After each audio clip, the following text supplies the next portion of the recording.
Hello and welcome to the Every Other Saturday podcast for a brand new episode this week where, as expected, Rangers don't get the job done up at Tynecastle against Hearts in the opening game of the Scottish Premiership season. I don't think that really surprises anyone, to be honest, at the club. Just, again, depressing watch, depressing to be a fan of this club at the moment. And aye, around the corner tomorrow we've got a massive game that again the board have failed us in getting the right quality and to actually progress. So aye, we'll talk about the Hearts game first. So aye, it's just a disaster performance, disaster scenario to be in really. Um, we obviously knew it was going to be a hard game going up to Tynecastle. I think Hearts have actually really strengthened their squad in the right areas with a lot of good players through the league. Jan Danda, Blair Spittle, for example, James Penrice obviously starting at left back. They get rid of Alex Cochrane, who was obviously a good player for them. So they've strengthened in that area. And obviously, man, your screen there, the right back was absolutely fantastic for them. But I don't really know what it's down to be honest. Is it the players not providing the right game plan that Clement's trying to roll out for them? Is Clement not get the quality that he's needing to play the way he wants to play? I don't know. I think if you've got 11 players in the pitch playing for Rangers, that should be good enough anyway. And Mm. I've not seen anything for this team in pre-season or into this game. Everyone's just fake words, to be honest. Every press conference, every interview is just fake. They don't want it as much as the fans want success, and that goes for everybody on that pitch, apart from Connor Barron, really, and Saturday, who I thought has been a really nice addition to the team. But again, the only one that actually started on Saturday for us. I would agree, mate. Thought Connor Barron was fantastic. Just as concerning as you say, obviously when the manager says it was a good point to get, you know, that's concerning. I just thought Hearts looked like a team. They looked fantastic. I thought players actually looked fit. I thought we didn't. I don't think we looked fit at all. I felt like a game end of the season for me personally, rather than the start of a season. Weren't in the game at all. It's hard to watch as well at times, and I just players half-arsing it really again, and that's the start of the season. And you've got one player obviously who we brought in, and Barn who actually turned up, and he was a really decent one. As you say, Hearts also strengthening, getting players for this league as well into their squad and look like decent additions. Boy on the screen as well. I mean, just go get him a feeder now. We'll take him off your hands now because he was fantastic, mate. Really joyous performance for him. But I think, listen, we've been talking about it. We are competing probably with Hearts in that for second, second or third, really, because I just can't see us getting anything this season, man. No, and there was only one team winning that game on Saturday, and it was Hearts. Hearts wanted it more than us. Obviously, you could say that being at home and whatever else, but usually when we start a season, no matter it's again, it's always away anyway because we'll never fucking win the league anytime soon. Um, we have to roll the sleeves up and get a result, and it felt like it was going to be one of those kind of games for both sides. It was competitive, obviously, but we're not creating chances. We Yeah. don't look like the team that's going to win games. No, I just don't.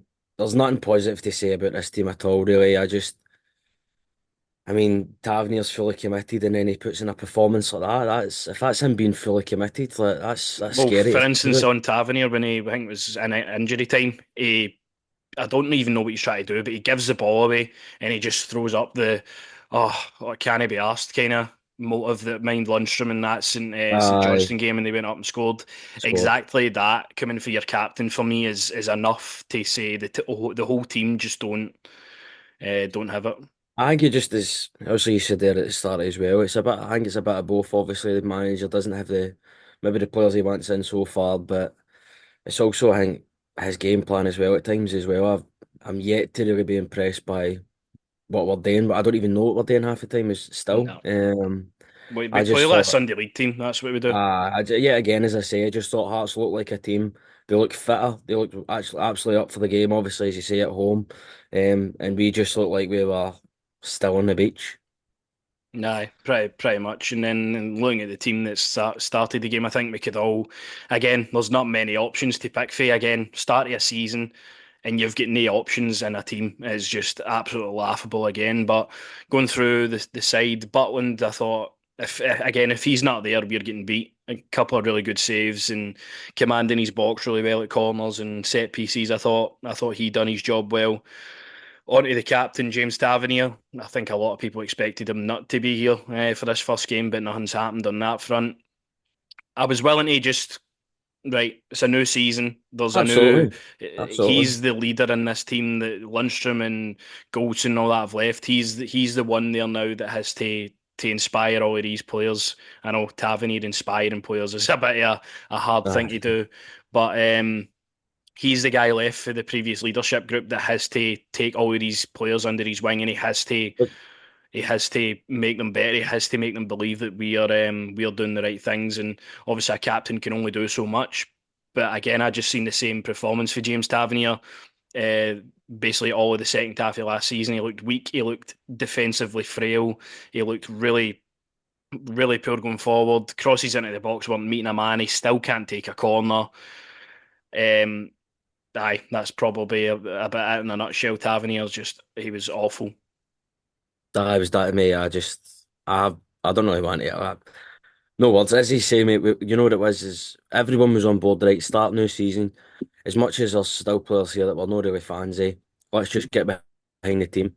And then the team don't really turn up at all. I mean, I think his performance just really sums up everyone else kind of really as well. I mean, Ben Davies, I mean, dearie me. I can't go a full season of this guy being a starter for us if it's what's going to be, man.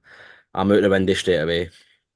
No, the centre half pairing is Suter and Davies. Suter again, he doesn't benefit for being the main guy in No, the defence. He needs somebody that's going to assure him and be his partner and his leader. And he had that in Connor Goldson last season, and he doesn't now. We don't have anybody in there obviously until Robin Proper comes in and starts playing.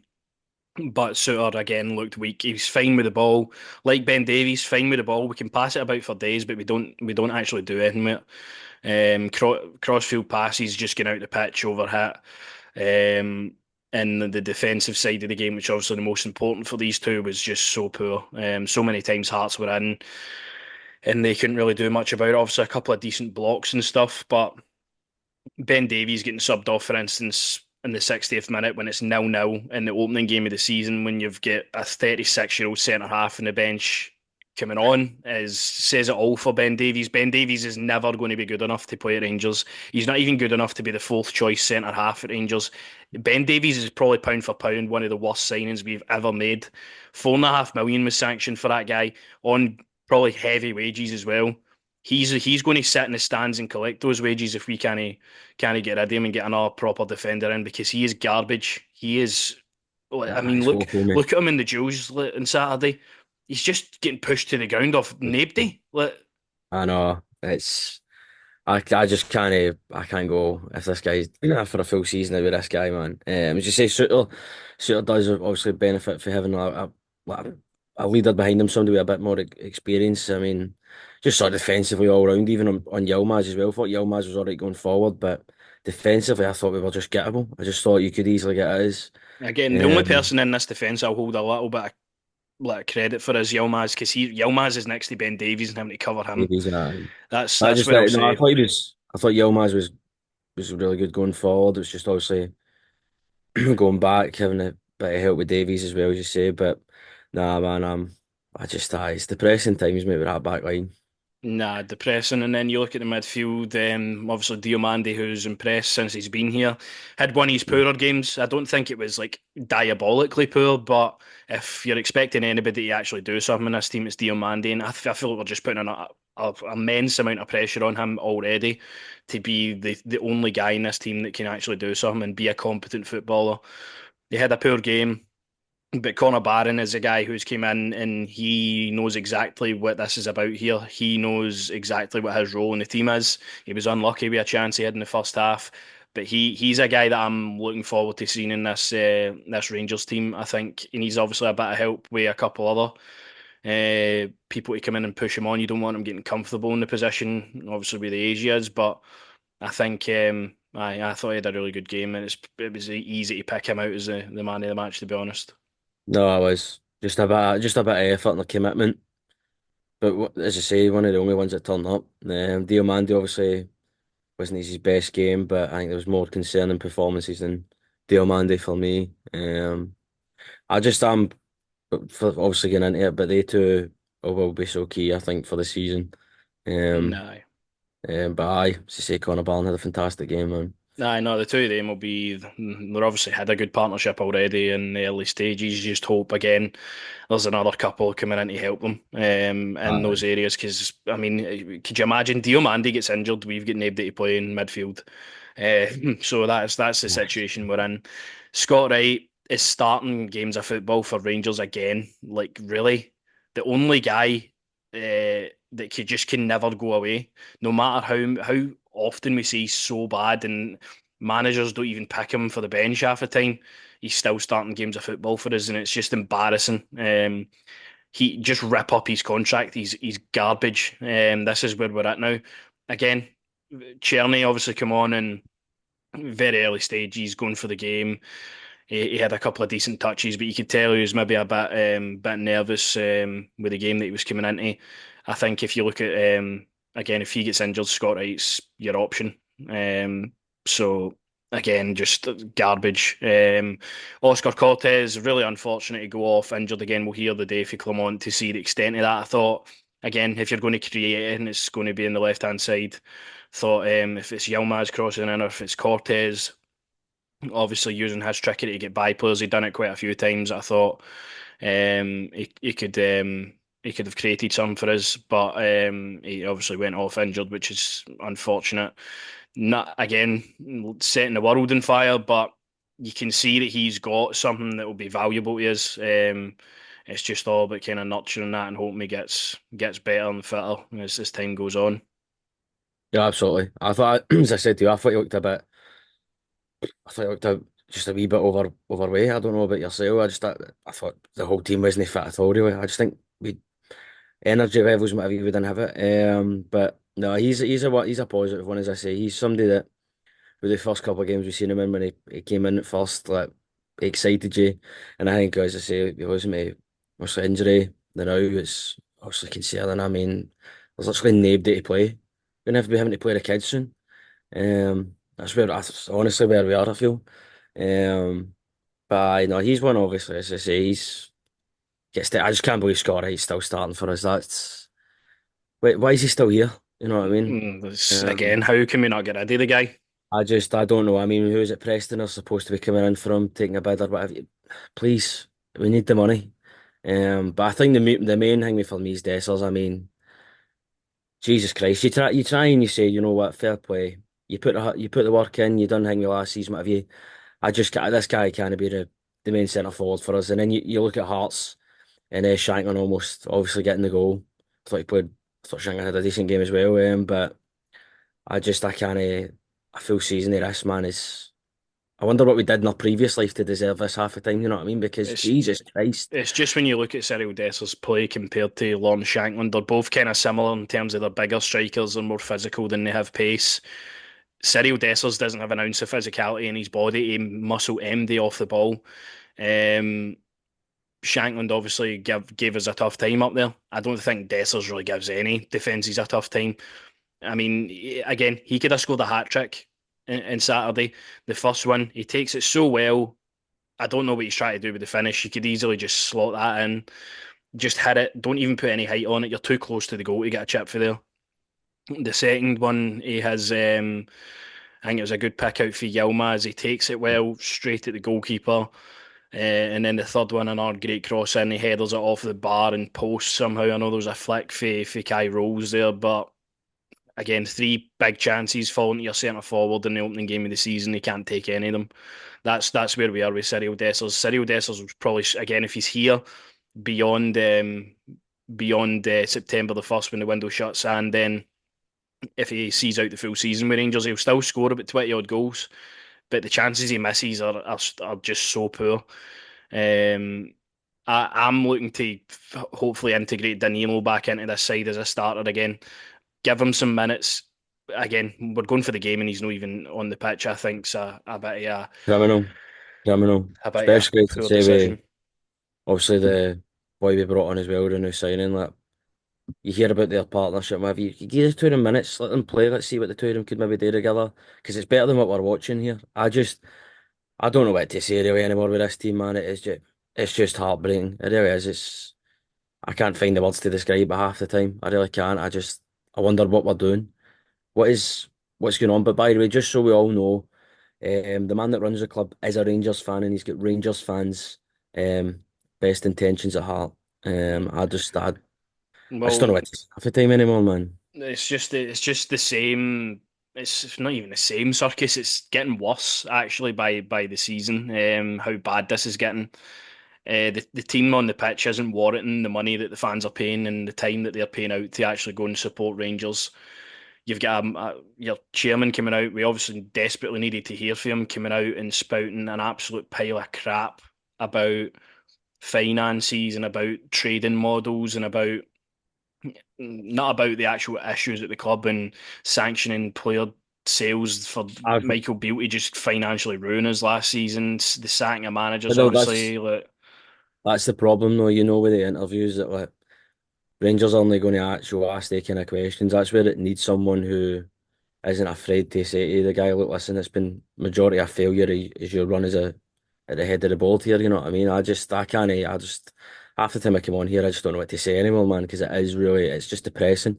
If we're sitting here and we know we're probably going to lose the game tomorrow night, we probably know we're looking to compete for second or third here. no, This team we're is on the cusp of third. By the way, there's teams we're too comfortable knowing that the fact that all right, well, again, that's what not my thoughts at all. The board's thoughts are comfortable that they are going to at least get second. That's their thoughts. They don't think about right. We're going to do everything to win the league. They're like, no, we'll at least get second, so it's fine.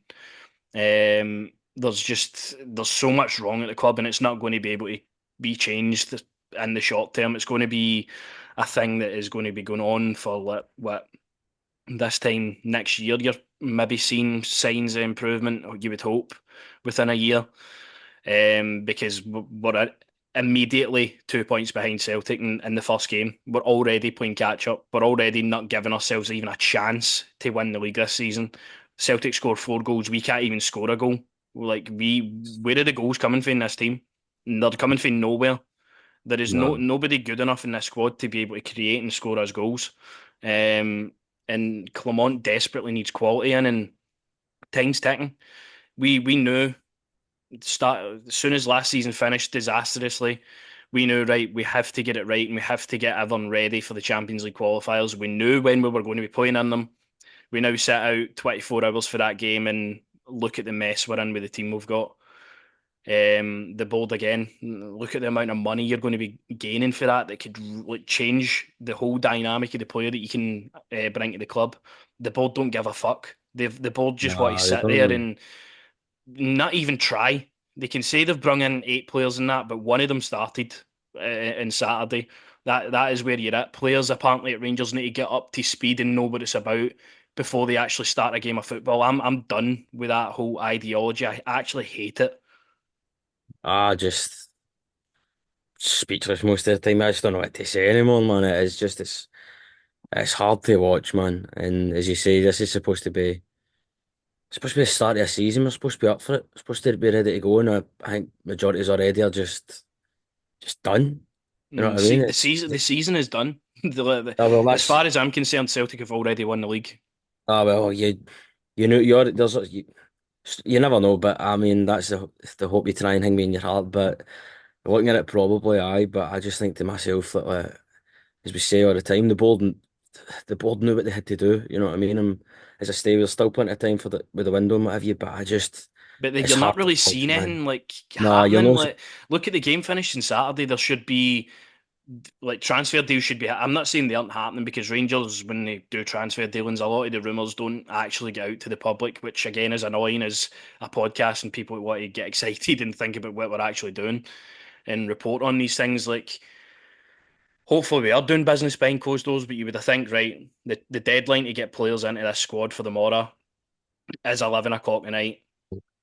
Like, I know And it's too soon to get that's what him I'm there saying, now. though. But as you've just said there, though, the board don't care. the board don't care. You know what I mean? The only ones that really hang me is ourselves. Do you know what I mean? As the fans. You know what I mean? And we, you know what I mean? Who's got the millions? Let's go and do it. But no, I don't know, mate. I don't know what to say. It's just fucking depressing, man. And No, no. we're already sitting here and we're like, right, cool, second or third. Because I personally believe Hearts have got a better squad. I believe Kilmarnock have got a better. I think the thing that separates they highlight those two teams because they play as teams. They play as teams. That's the main thing. I was just like, it's just a group of individuals. Even Celtic, I would say they probably play as a team. Like we are just a group of individuals, man. There's That there's is it. there's no, as I say, I feel so bad all the time having to go back to Tavernier and be like, oh, this guy or what have you. But there is no real leadership here. There is none on the park. And then you want to hang with the manager. You know what I mean? Happy to get announced with a new deal and what have you. But I feel so sorry for him because I just know the position he's in, man, where he has to come out and he has to try and keep people like hope up and what have you. But he must think to himself and all, Jesus, man. And that's exactly why he said getting a point was a positive result because he can't come out and say this is a disaster in the first game of the season, and But he can even put the pressure on the board all he wants. But I know kind even of the way that he is as well. He wouldn't come out and no, badmouth his absolutely. I know he players. wouldn't. I know he wouldn't do that. But even to myself, there, I would have a. I'd criticise come on there as well, and I would say, look, listen, why you not throwing Danilo on? You know what I mean? You know we need something here, but You need to just win that your opening game of the season. I game, don't you feel like we have to tried win. enough to win it. We're already playing catch up. We're already, as you say, we're already playing catch up, and we all know it's already coming. You know what I mean? And it's just, Well, you look at what man, the stats example for yesterday, Saturday. Sorry, Hearts have near enough get double. They've got double our shots, 3 shots in target for each team. Again, we have all the possession in the world, but don't do anything with the ball to and actually attack a team with any real quality. And that's the damning state of affairs that you're in now with this season. Clermont has got a massive task in his hands because obviously last season the Old Firm games didn't go our way. There's an Old Firm game coming up in September. I feel like if we don't win that game, that is when people again, whether Clermont is you said can't. people need to be patient, people need to Yep. be batting the team and stuff like that. As soon as we lose an Old Firm game again, that is when No, absolutely. No, but listen, you can't. But you can't go down that route when we start losing some of these games to sack because it's the same cycle. It's the same vicious cycle. You need stability. That's the number one thing I'll say is listen, look, I back the manager. We have to have something at least stability there with that, and then obviously we know it's going to take time with the players and bringing in the players that he wants in the door and what have you. But I know we all know you don't get time. We all know you don't get time, but you can't get rid of the manager. For me, that's a whatever happens, you I can't. just feel it's a Rangers board thing to do as well. John Bennett came and say we can't sack these managers, giving them a new You just contract and then immediately sack him in 2 months. but you That's can't do that, mate. That's just boys. And see if you do that, see somebody that's maybe one of the managers that would potentially be linked with the job, you'd have your eye on nah, him. because you're not The way building they play anything. it. That's the Look, thing. I look, want to succeed for Clermont. I do want him to get his chance. I just need to see more in the pitch of what he's actually trying to do, and then I'll no, get absolutely, we excited all about do. what we're actually trying to do and build. Well, And we all do, but we all know that it's going to be these games are just going to be scrappy. I feel like until we get some of the. I mean, I go back to the boy that we signed as well. Obviously, we were talking about him. But 2 on million for a boy, and Clement's telling us that he's not at the level of the speed to play. What do you mean he's not at the level of the well, speed to what I play? actually heard in the Rangers review today was his fee was apparently in the hundreds of thousands rather than the millions, right? So if it is, that Aye, makes me fair feel play, a yeah. little bit better about things. But still, that's money that could have been going towards somebody that would have made an immediate impact into your team. Like that's the annoying thing for me. I'm not saying Hamza Mane is not going to be a real starlet for us, a guy who we can kind of nurture and make into a really good football player, and as we want to be a club selling on for profit, but. We've not even seen him play a pre-season game or a minute for the club yet. That's where the concerns lie. Why are we sanctioning deals for fees when we've already got a kind of shoestring budget as is to buy players in? But we go into this game against Dynamo Kiev in probably the worst position we've been in for the Champions League qualifiers since we've been in them. I think back to Gio, obviously. We were playing PSV. We obviously get through that. James Sands at centre half, but that team had a clear way of playing. That had a spirit to that team. That was something that you felt was getting built in the right way, and we could compete in Europe.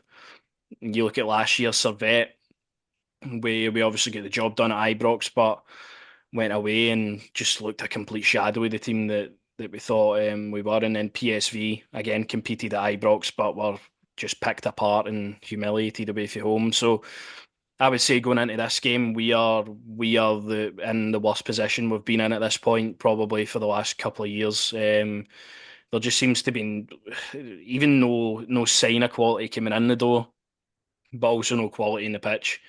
And I think this is going to be really hard. Dynamo Kiev haven't lost in 12 home games, and we haven't won a game since May. So if you've got any sense of how hard this is going to be, then that'll be it. And obviously Kiev have been playing qualifiers already this season, so they're prepared. They've played more games than us. They're going to be the more kind of finished article. And this is going to be either a bloodbath or we'll get out with a decent result. I don't see any in between. I don't see us winning this game at all. No, we're gonna get scalped. I mean, I just don't see any positive result coming out of it. I mean, if we can take a draw, but I mean, you've just listed off Everton there for Kiev. I mean, nah, I don't see a positive result coming our way at all. And it is, yeah, yeah, again, we knew when, as you said, we knew when we were going to be playing Champions League and what have you, just to be yet again so unprepared for it. It's just, I just expect a scalping, really. Aye. And then that's going to even, if we do get beat, we don't get a positive result or performance. We go into the game on Saturday against Motherwell, and there's no sort of more clearness in the air. The fact that you can just go to the game now and right, just watch the game. You're going to the game and you're just immediately as soon as you know Rangers are playing today, getting hit with anxiety and stress over the You know fact what that it they're just is? going to ruin your fucking weekend again. You know that clip of Denzel Washington, what's it, Equalizer?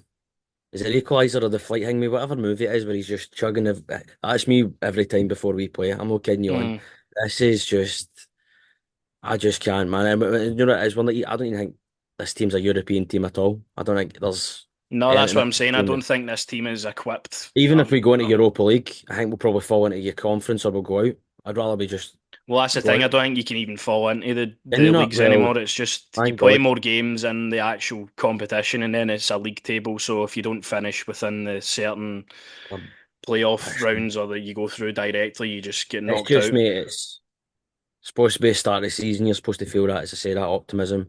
I feel nothing. I really do. I am already thinking to myself, it's like it's done before it's even started. No, I can't see any positive things about this game at all. I don't. I think we've got the hardest task to go over there first and try and keep it at a level score, and then obviously bring it back to our new home, which is Hampden for the time being, which again is an absolute shite hole in terms of building any sort of atmosphere at a game. So you've got those two tasks at hand. You've got the fact that we've not scored barely any goals in pre-season until now. We're not creating good enough chances. I'd say the chances we actually created against Hearts were okay. There were scoreable chances. The players that are on the pitch aren't good enough to put them by, and that's why I don't care anymore about sentimentality and if players are fit. I need wholesale changes to this squad, and even if it is the second game of the season, you're looking at obviously Butland will be starting. Clement says Sterling is going to be back for this game. Just put him in over Tavernier. Tavernier cannot play. He's clearly not fit for another game. 3 days later with the travelling and stuff like that. Robin Proper obviously signed in time for the deadline. We need a leader back there, and I really hope he's the guy that can at least get things together, even if it is he's going to be his debut. Red Van Yilmaz, I think, keeps his space alongside Diomande and Barron. Václav Cherny, I think, has to start. There's no other question about Well, it. Tom Lawrence. I thought I should have started at the weekend. I'm the same. I just throw them into the deep But end. then I again, think he's it's like, I'm fun. not fit enough to start him. You're like, you're at the Euros, mate. You're training with your own club. Like, how are you not fit? Like, um, Tom Lawrence, I think he's our only option in there at the moment. Another area of the field that needs to be addressed and strengthened. Rabbi Matondo, who came on and Oh, he killed any hopes you've got. To be honest, if anybody's watched this podcast, they'll know how much aye. I've really, really gave Rabbi Matondo time, and I thought he was decent in parts of last season. But he came on the other day and looked like he'd never seen a ball before. That's concerning to me. And Cyriel Dessers is not going to give you anything up front, so just play Danilo. See how Danilo is for the start of the game. If he isn't going to just manage him half at a time, I would rather Danilo started the game to have more of that team looks better than the one that started on Saturday, for example. Just go with it. You need to get some out of the game. Go with your better players in the best positions. Danilo can get a half. Dessers can get a half. You can build up fitness that way because it's going to do no good for Danilo coming on with 20 minutes to go, for example. That's just how I would go. I know, for example, I think Clement's going to basically play the same team, bar a few. But nah, he's got a huge task to try and get something out of this game. I'm not expecting anything, but aye, we go on to tomorrow. We obviously get his press conference tonight to hear him questioned about Saturday, I what's going to just improve, injuries, players coming back, players going out, players getting signed. Aye, it's a big week for Rangers. This one. it is indeed, but listen, just want to, I mean, I think we're all feeling the same sort of way, but just apologise to the people you normally watch or listen to this, man. It's so hard to feel positive at all. I really You can't even struggle act with it. positive. That's the thing. Look. You can. There's nothing you can try and get behind. It's just soul destroying the now. Do you know what I mean? That's what I think we've prided ourselves on as a podcast that come on and just say how we feel rather than try to sugarcoat anything. That like this is a horrible situation that we're in this season, I mean, and aye. I was going to touch on it anyway as well, but obviously, like, it feels like forever when when's Hadji going? It feels like it's been like Well, that's what I put that up on Twitter the day. I was echoing my thoughts about obviously the game coming up tomorrow, and apparently Hadji is on 99 appearances for Rangers. So if he plays another game, we have to give. I think we signed him for Genk when it, so we have to give Genk more money for him. I think that's why Hadji has obviously not had a look in. But again, why is he not? no, I'm Why is not. I that don't want Hadji to play advancement? at all. Why is I don't that want not Hadji to happening play at quicker to all. get rid of him? Why is he not being moved on quicker? Why is that coward Todd Cantwell? Why is he where's he going? You know, that's something to hang on as well. Obviously, we know he wants to go and what have you, but you know what I mean. You look at that game there at the weekend. He could have offered a lot. Um, but nah, he's like one of these two going. We definitely need the finance, obviously, to do stuff that feels like I don't know, man. It's depressing to watch and hang about now. And even hang with the manager's pressers, he's going to get asked the same questions and he's going to say the same answers. At the moment in time, man, for me, I think we it's just need something positive to cling on to, whether that be the manager's words, whether that be a new signing, whether that be Todd a Cantwell result, leaving the club, something to get us a, positive. a result tomorrow. Imagine we turn up and we beat Kiev. I mean, that would put a wee spring in your step. But listen, it's just brutal right now, honestly. Yeah, no, that's where we're at. Um, Aye. but if I'm going to sign off waiting, just want to congratulate Gio, seeing his team Besiktas they won. If it doesn't make you feel any more depressing, we're, Aye. you know what I mean. So well and Gio. Aye, and that's been the podcast. It's been a negative podcast, probably every single one this season. But Ah, there's no other way of saying it. We need to improve, and we need to improve quick. So hopefully, the game tomorrow is the start of that. And we'll be back with another episode next week covering that game, and obviously the Motherwell game that is on the horizon as well in the league that we obviously need to get our first win in. So we'll see you then.